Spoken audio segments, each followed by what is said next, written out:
I grew up with this belief that as men, we have to get on with it, we Yeah. have to show strength, and that we don't share our feelings.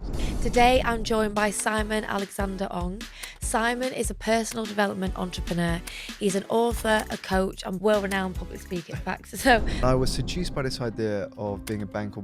high paying, but also high stress, right? There was a moment where I felt just drained and exhausted, physically, mentally, emotionally, and spiritually. I'm feeling directionless. But my girlfriend gave me this safe space to just seek to understand without judging. We go back to it all the time, don't we? But we say talking is the first step. The pain of remaining where I was greater than the pain of change. What your main sort of mantra now is helping people feel energized, awaken their potential. We have a superpower, and that superpower is your ability to choose one thought over another at any given moment. But working hard is important, but what is more important is making sure that you are climbing up the right mountain. Hi, I'm Dr. Jane Leonard. I'm a GP and cosmetic doctor, and this is my podcast, The Confidence Clinic. Every week, I'm going to be sitting down with different guests to talk about their life stories. We're going to be talking about how they got to where they got, the challenges they faced along the way, and how their confidence has evolved along their journeys. Hello guys, welcome back to the Confidence Clinic. Today I'm joined by Simon Alexander Ong. Simon is a personal development entrepreneur. He's an author, a coach and public speaker, world-renowned public speaker in fact. So thank you so much for joining me. It's such a pleasure to have you here. Thank you so much for having me today. Brilliant, thank you. So I always like to kick things off, Simon, because the purpose of this podcast is to talk about confidence, personal development, growth, so probably personally and professionally. And I think honing in on your sort of personal experience, let's rewind to when you were little. So what were you like when you were younger? And with a view to kind of, I suppose, show how you've evolved from there to what you are now. Yeah, so when I was young, I was very much a stereotypical Chinese student. I was hardworking. I always handed in my homework on time. And I was also very introverted. I was very shy. I didn't want to be the first one to put my hand up Yeah. or come to the front of the class and share something with the room. I always waited to be called up. And I grew up in this sort of way because my family were quite strict. Yeah. They were very much from this sort of immigrant background. They came to the United Kingdom and they wanted their children to work hard. So I have one brother who's 1 year younger.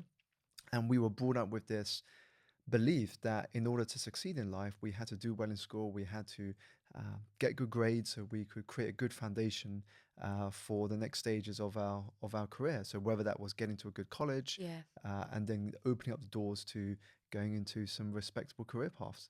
So very much focused on academia, focused on school and university, similar to me actually. Yeah. And I think, looking back on that, I think it's very sort of powerful and good advice. Even we do different things now, Yeah. having a foundation behind you, whether you use it or not, gives you the confidence somehow to springboard off it because you've Yeah. always got something to fall back on. I think what it teaches you, even if you might not use what you've learned, it teaches you the value of hard work. Yeah. And that's one of the things I want to teach my children. But I think what I've learned through growing up is that working hard is important.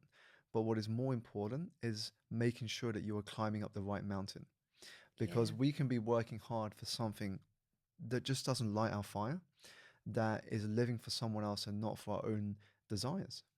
I've read your book, and I think Mm, that's a running theme actually to kind of check in with yourself yeah. and be mindful about your why, your reasons why you're doing Mm, things, and just checking in that actually sometimes that can change and evolve as like you learn things yeah. or situations change or somehow at times you're forced to. Mm, So when you look back to kind of the start of your, I suppose, from academia being your yeah. basis, back then, what were your kind of ambitions, and were they in alignment with what your family's ambitions were for you?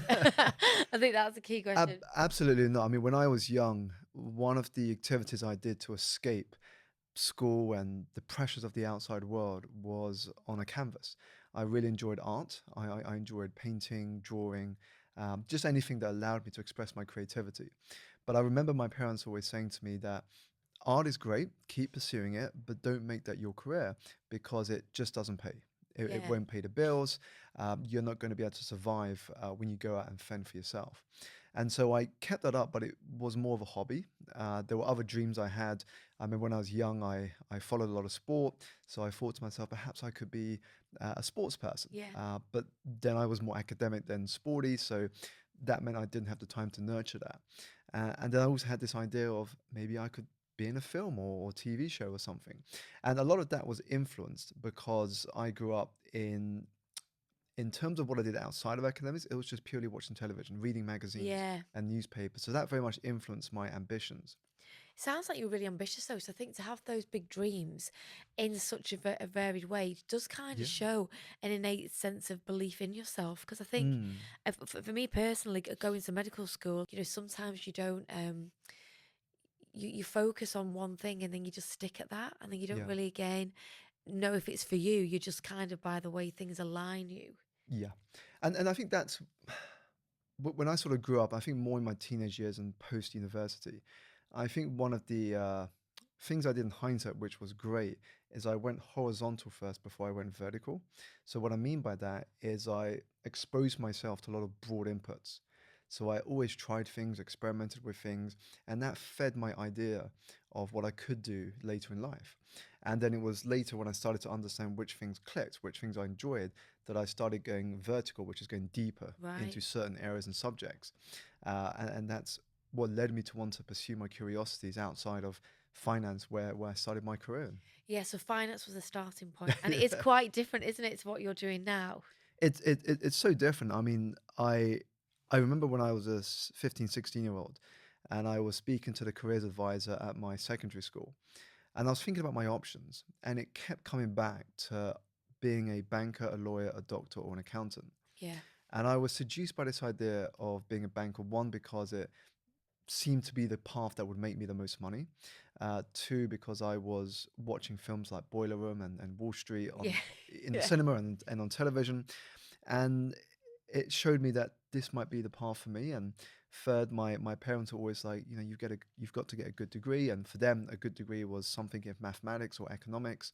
And so that led itself Yeah. nicely to the path of banking. And banking is very much well, it's high paying but also Mm. high stress, right? Very I high mean, stress. Yeah. can you describe like the impacts it had on you as a person? My health went out of the window.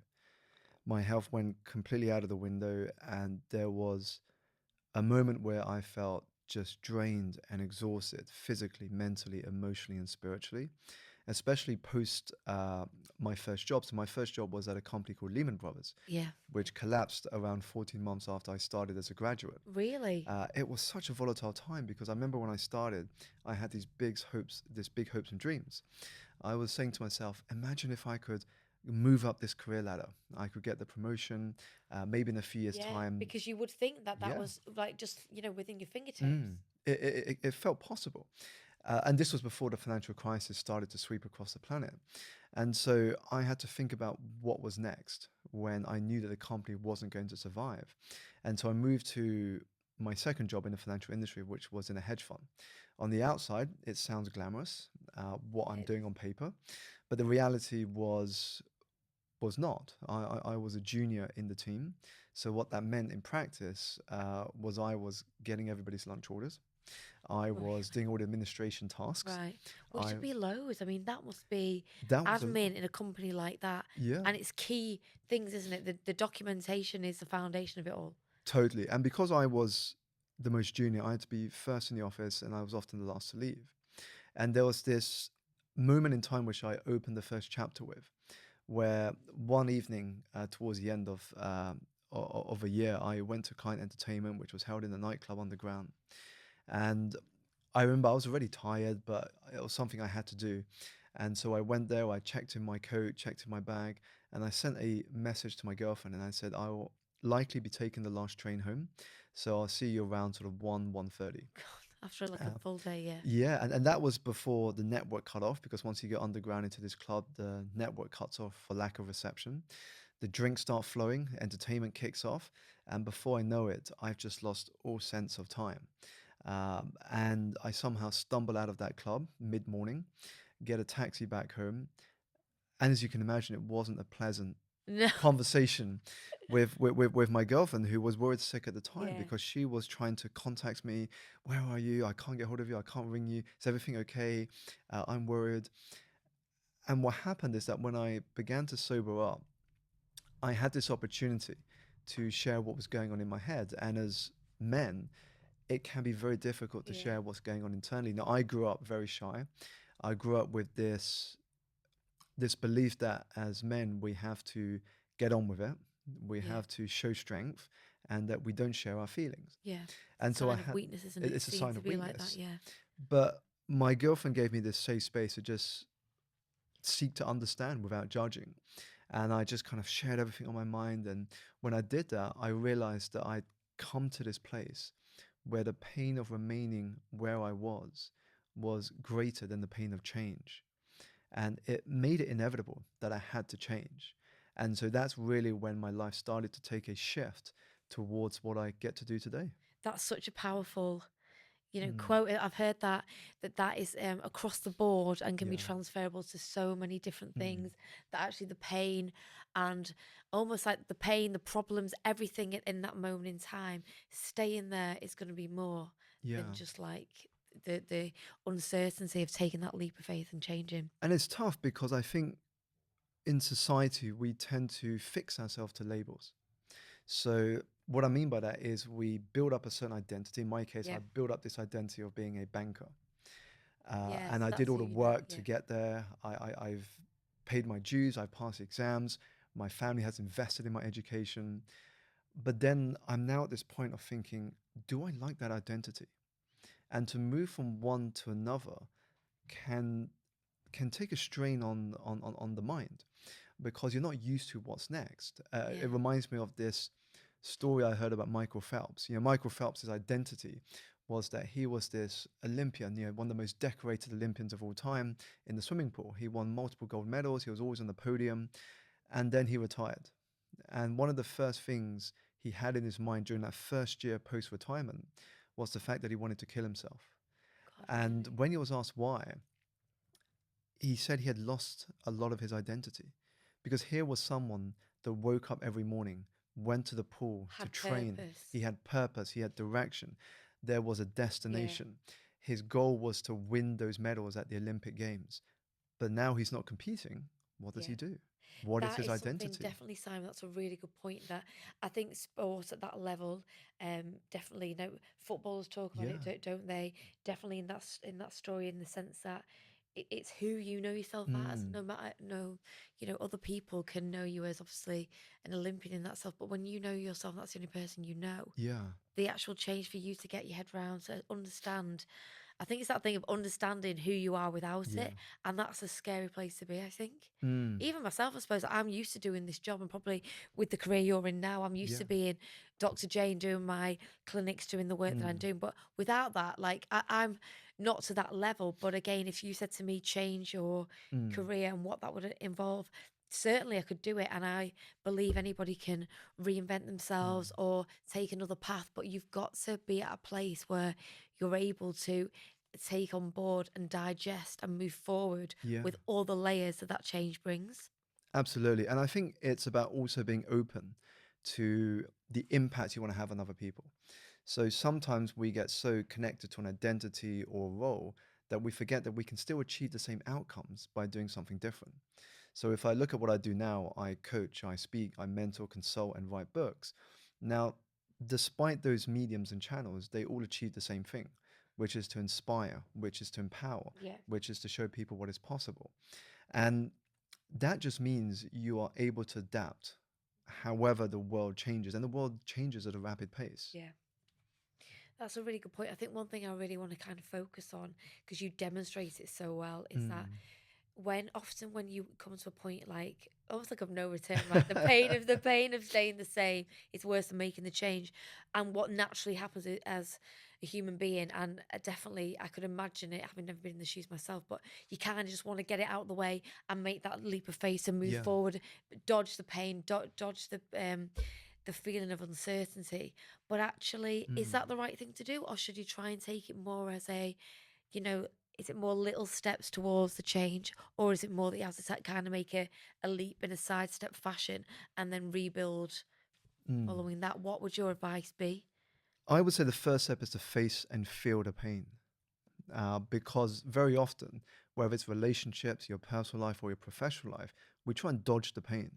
We try and master pain by jumping straight into something else to keep our mind busy, to Yeah. keep us distracted from facing the truth or Yeah. being honest with ourselves.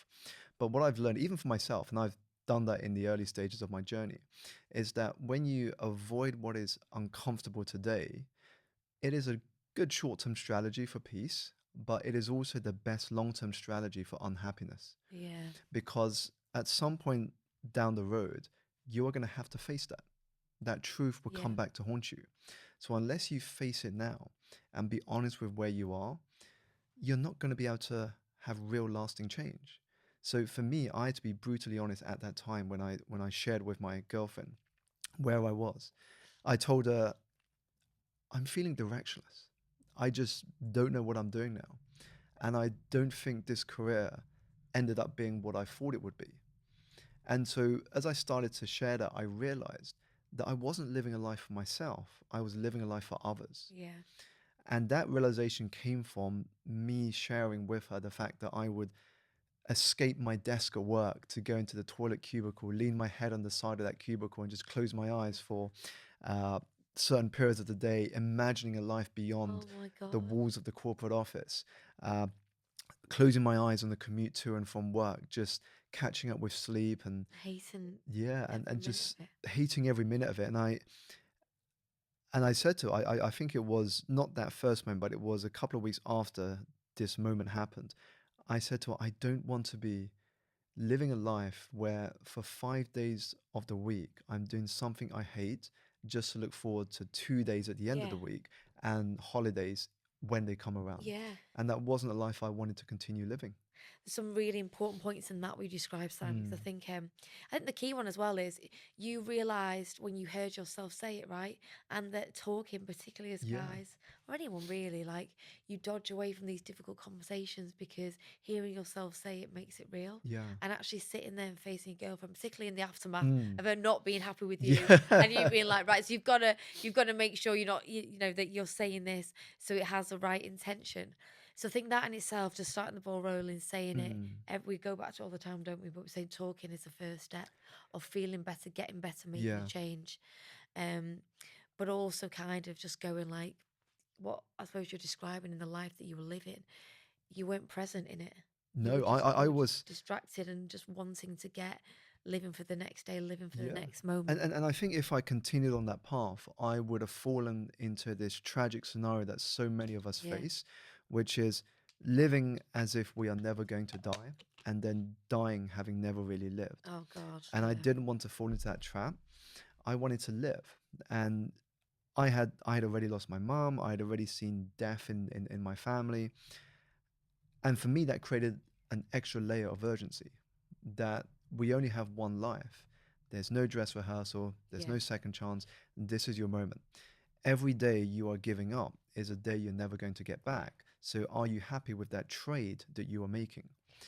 Honestly, I think that is so powerful because even though it's a different way that I've come around to relating to Mm, what you're going to say, me being a doctor, having the privilege to be yeah. trained in this career where, like, one of the sort of, well, not one of the highs and lows of it, but a major thing is you see a lot of challenging, sad, distressing things. Yeah. And the truth of what it all boils down to is you get one life, and one day you're going to die. And Mm, then somebody like mm, me is going to be breaking that bad news that I'm dreading to say, you know, that's it, it's all over.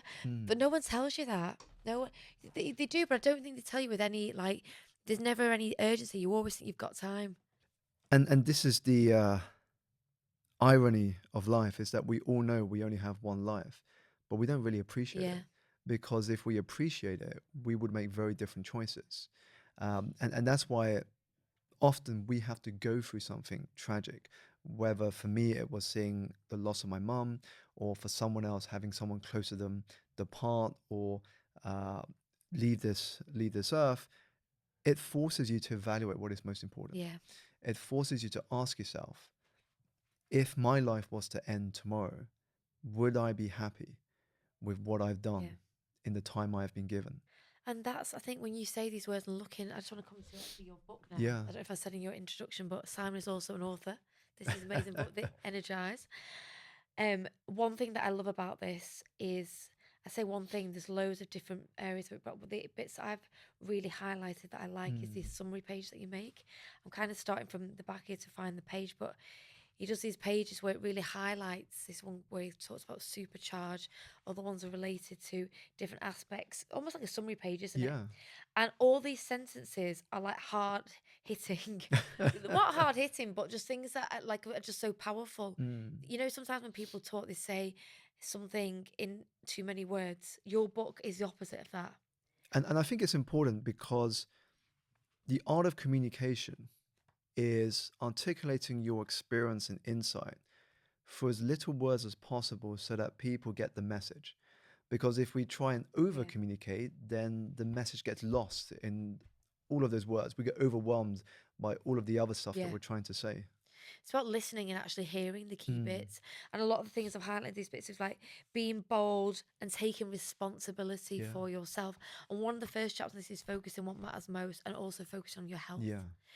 Is it through your experience that you really feel like, you know, how have you integrated your health and focusing on Mm. your well-being along with the sort of chapter that you're, because what your main sort of mantra now is helping people feel energized, awaken Mm. their potential. But I suppose the only way you can deliver that is by you awakening yours, and the Yeah. foundation of that are in related to going back to yourself, and at the focus of that or the core is your own health. Absolutely. So when I think about energy, I see it in four dimensions. So you have physical, mental, emotional, and spiritual. And I start the book on physical energy because that was where I started. So, I had this conversation with my girlfriend. After that, I resigned from that job and I moved into another job in finance because that is all I knew at the time. Yeah, And I went to a job that was kind of on the hours. So I had the evenings and weekends to start addressing my physical health. And without that, I don't think I would have made the progress that I have made from that moment to where I am today. Because when I started addressing my sleep, I, yeah. I prioritized my sleep and Me rest. too. I think that's Mm. like I can't do anything without it. You can't And because as we get older, it's even more important. you need the body needs to rest and recover. So sleep was a priority from that point. What I fed my body became important, and daily movement became a non-negotiable. So when those three pillars were focused on, it became the domino effect in Yeah, action. Because when you move your body, when you exercise, suddenly you become the sort of person that now wants to eat healthier. yeah, And then when you eat healthier and you are moving your body on a regular basis, you feel in a much better state of mind to tackle whatever challenges the world throws your yeah, way. absolutely. I think going back to the point of change that you made, you did make those more smaller integrated steps rather than making a big leap of faith, which I Yeah. think would be actually my advice now with the retrospect of time and how you often feel suddenly. It's funny how you go from one stage thinking you've got all the time in the world, so you go, oh my God, I've got to make a decision right now. It isn't really like that. Make it taking the time to know you want to make the change, but doing it in a informed way because you're Mm. taking the time to think about your next steps is Yeah. probably the best advice. And also to your point about health and well-being, you can't make those valued, informed Yeah. decisions if you're not in a almost in a fit state to do Mm. so. Because if you're tired, you're feeling stressed, that's a vicious cycle in itself. The more stress you get, I Mm. find anyway, the less you can sleep. And then you're more tired, the more bad food choices you're going to make. And obviously then the more on the go you are Mm. because you're still having this time where you know, you're basically being a slave to your job that you don't have the Yeah. time to factor in even choosing the right places that you want to buy your food from, to preparing the food. All of these little things Yeah. really compound themselves and you don't realize at the time because all you're doing essentially is cutting corners, isn't it? But Yeah. cutting corners on you. You're cutting corners on yourself, but also you end up going into this cycle where you are busy, but not really going anywhere. You're running in circles in the same things you've always done, and you feel like you're making progress, but you're actually not. You're just fighting fires every day. Yeah. You're in autopilot mode, and then years go by, and then you say to yourself, "What have I actually achieved? Am I actually happy with where I am?" Mm, And that's why what we need to understand is that if we want to evolve and progress as an individual, we have to make time to reflect. And so, yes, have periods in your calendar for deep work, but also have periods for intentional rest. Give yourself space for the mind to relax, but also connect those dots to yeah. give you those moments of insight and creative breakthrough. I think that people are afraid to do that. I know I definitely was. I think Mm. probably for many reasons, really. Again, that time is you've got to sit with certain emotions that you Yeah. might be suppressing, and that can bring up a whole load of things that maybe you're not in a place really to deal with. But also, I think I always used to be like feeling like by constantly working, I've been making money, I've been moving forward in my career. But Mm. actually, what I mean, yeah, you to be making the money or whatever the stress was on you, yeah, you Yeah. did need to be working, but working in a more considered way that actually to make plans and say it doesn't kill you to have a day off. It doesn't No. kill you to have a weekend where you're not getting up and faction all these social events that when you're either giving your energy to your job Mm. and then to other people without actually having that time to regenerate it for yourself. Have you Yeah. found a similar thing? When I look at the paths of those who succeed in different industries and fields, what you realize is that one of the factors that have helped them succeed is this ability to focus. And you can't develop that ability to focus your attention if you're always busy. But if you understand that that ability to focus is going to be critical to your progress, you're going to make far more inroads Yeah, towards where you want to be than most will. And this is where energy comes in. You could be time rich, yeah, but if you're energy poor, you're going to waste that time. You're going to procrastinate, yeah. Of and course, yeah, that time will just slip by, and you'll just be saying to yourself, where did all that time go? yeah. Where did the year go?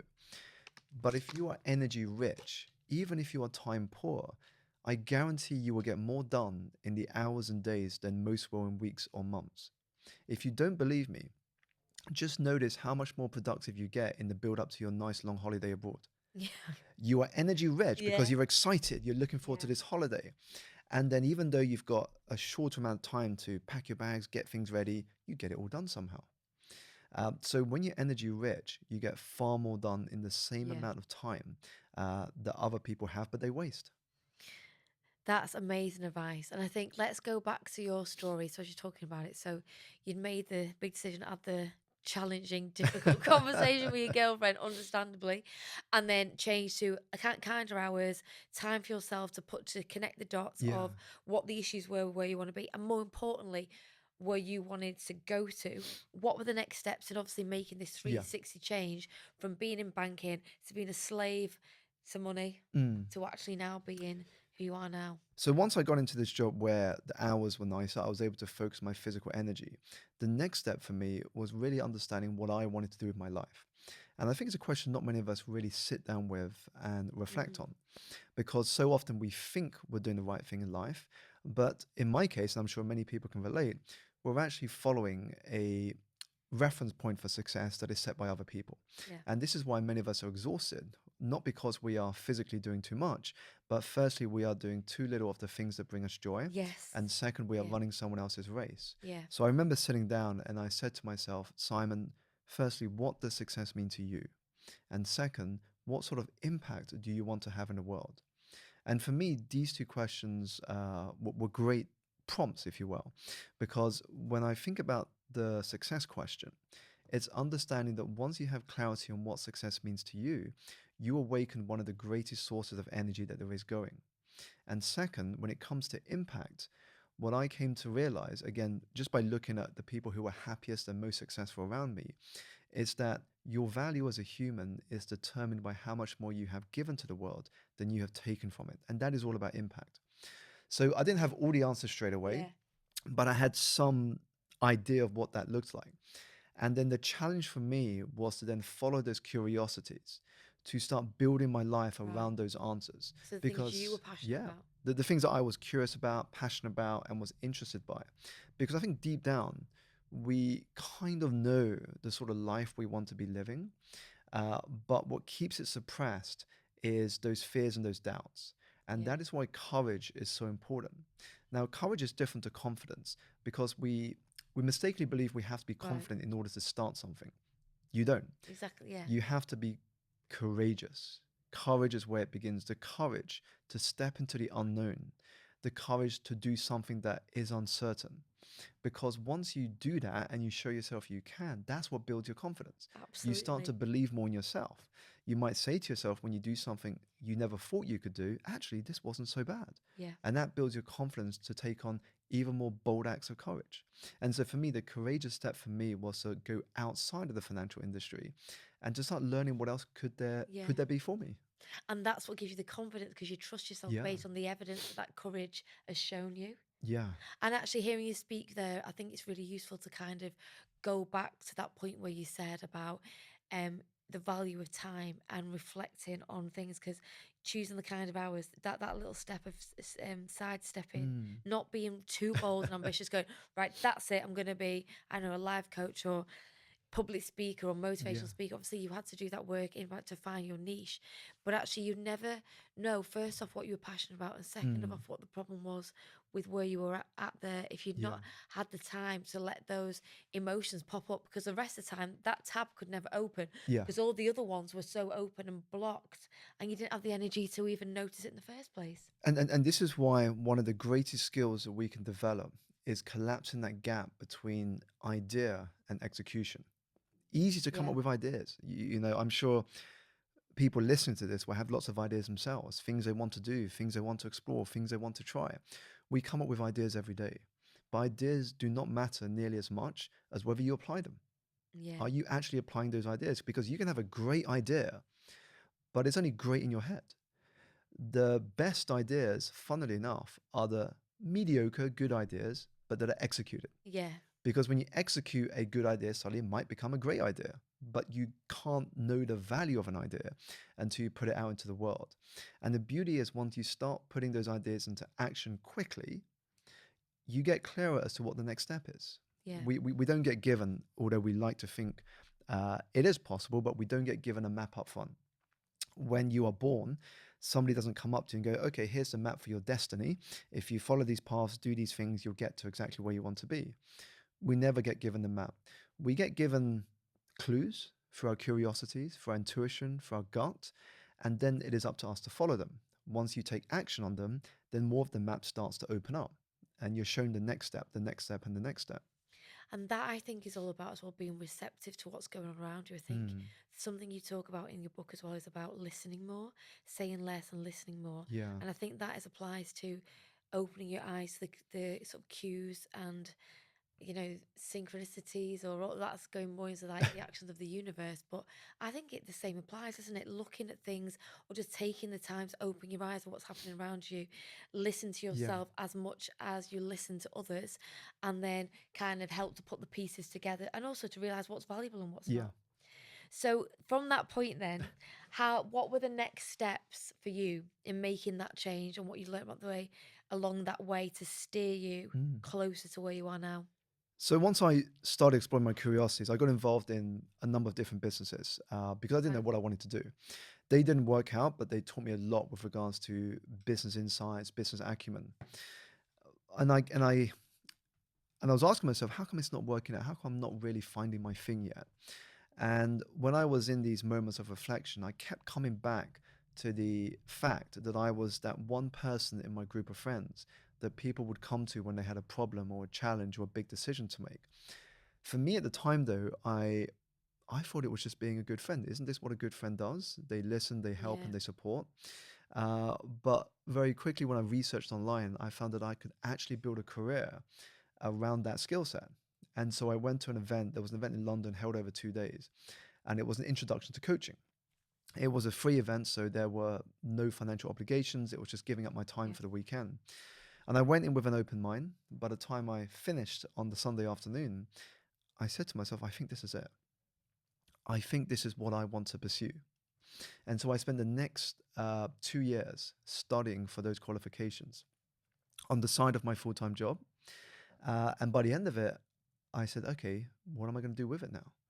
And that's when I started to build this on the side of my full time job.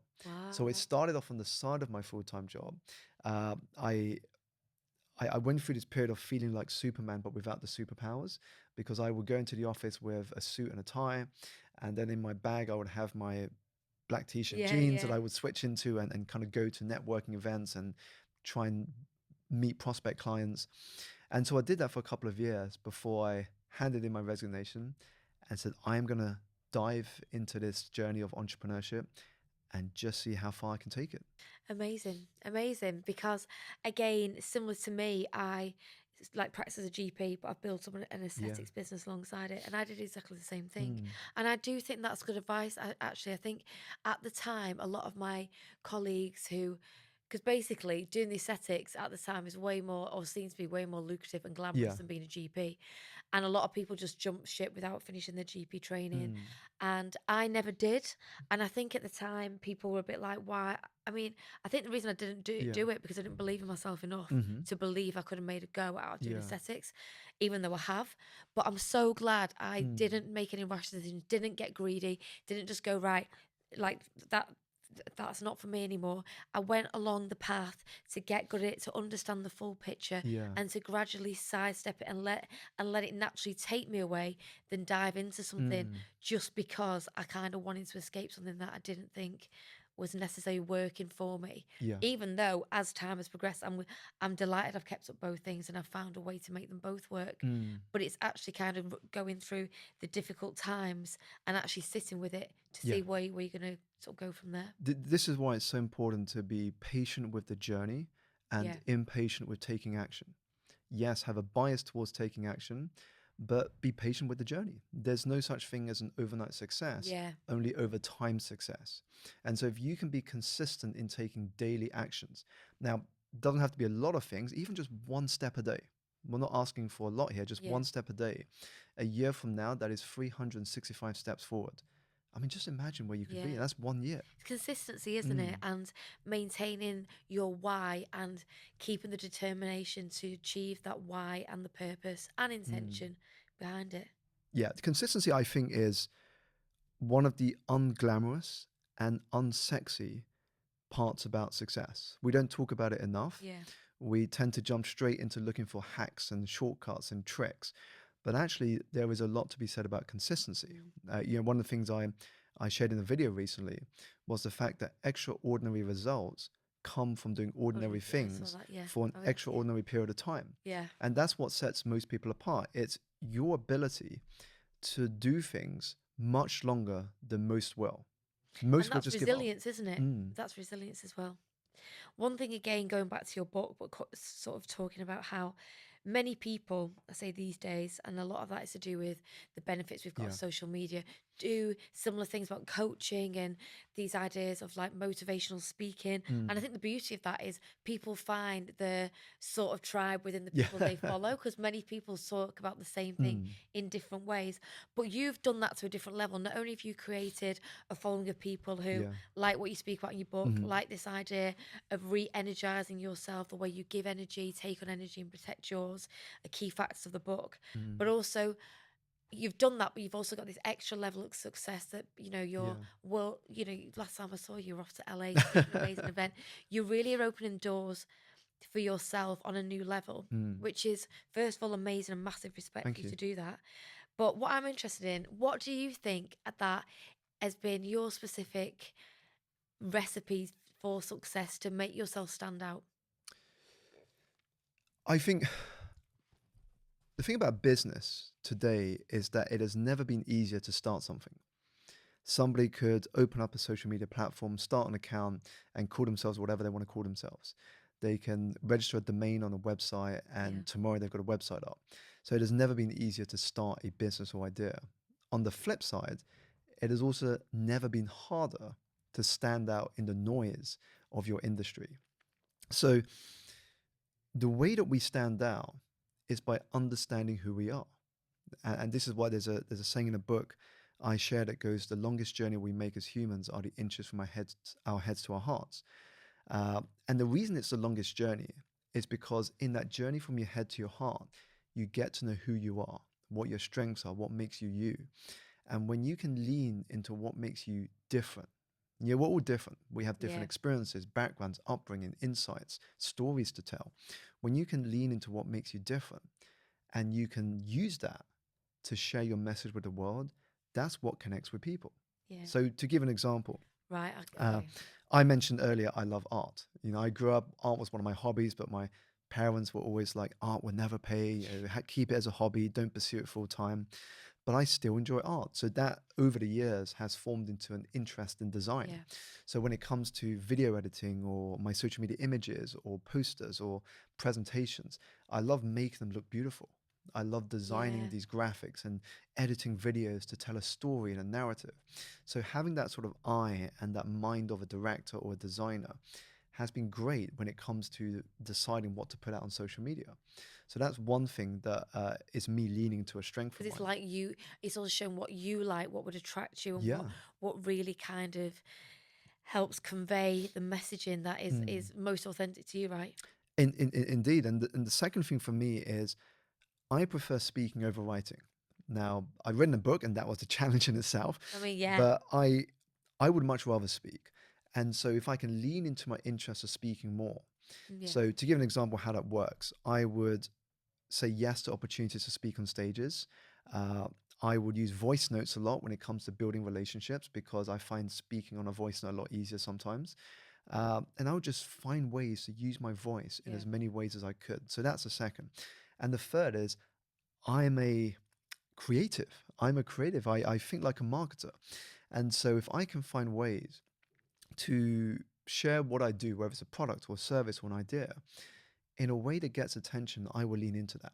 So when it came to my book launch, as an example, we partnered with the Connaught Hotel in Mayfair, and we put amazing. together a cocktail called Energized. So Oh for wow, people who were ordering that cocktail in the first few weeks of launch, it would be mixed together in front of you and then presented on a signed copy of my book.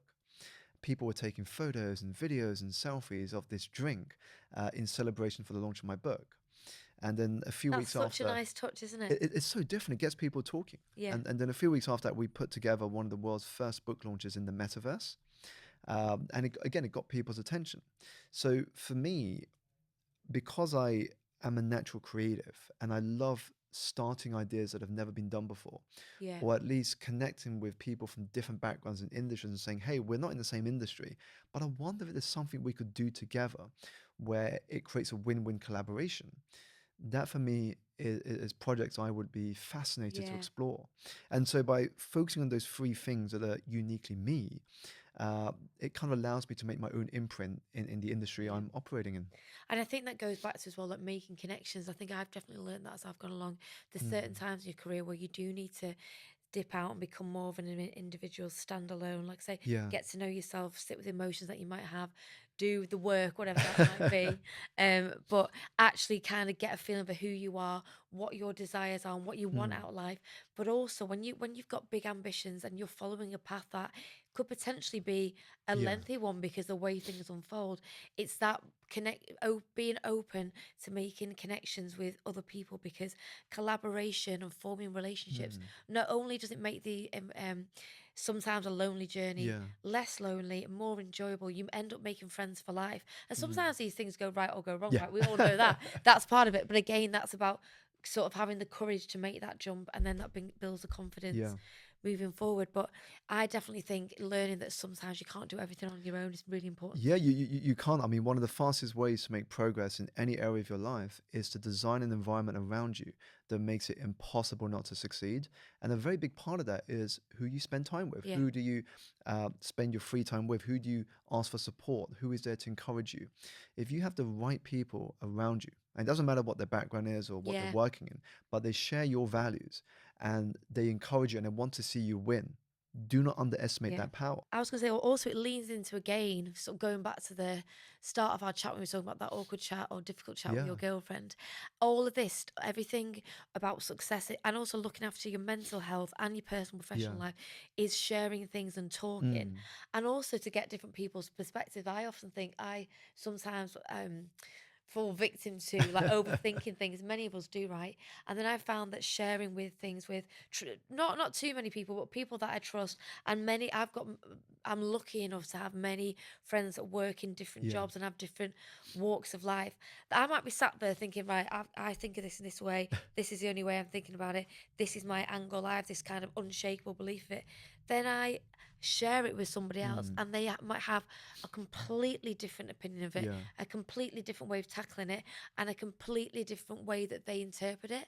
And that to me is, again, always teaches me sitting on things yourself in whatever way, Mm. good or bad, sharing them with others, again, either teaches Yeah. you something, helps to offload it, takes the pressure off your shoulders, so protecting your mental health, and again, strengthens Mm. your relationship with them. And then, fourthly, might encourage them to share things that Yeah. they've either experienced or they need to kind of need a friend for or support for at Mm. that time. It shows you that we never get to the top alone. Yeah. We never get to the top alone. And you don't have to have the environment straight away. You know, when I first started, I didn't have the mentors and the coaches and the people I now get to spend time with. Yeah. The only person I had who was my biggest support was my girlfriend, Yeah. who now is my wife. And so my first focus was changing what I read, because I understood that the things I read could become my mentors. The authors that wrote books that would Right. inspire Yeah. me So they're could not be my physically first there, but mentors. But I would almost hear their voice speaking to me through their books, and they would be my first guides. And we can do this. You don't have to be uh, living in a certain place or have a certain level of income to invest in books. You yeah. can go to a local library. Just start reading different things, because what you put into your mind influences how you think, and how you Yeah. think influences the choices and the actions you make. Great advice. And that is applicable to anyone, Mm. isn't it, across the board? We're gonna have to wrap things up. I can't believe that's gone fly. But I was just gonna say, just as a sort of an end point, and to kind of really summarize all this useful information you've given us.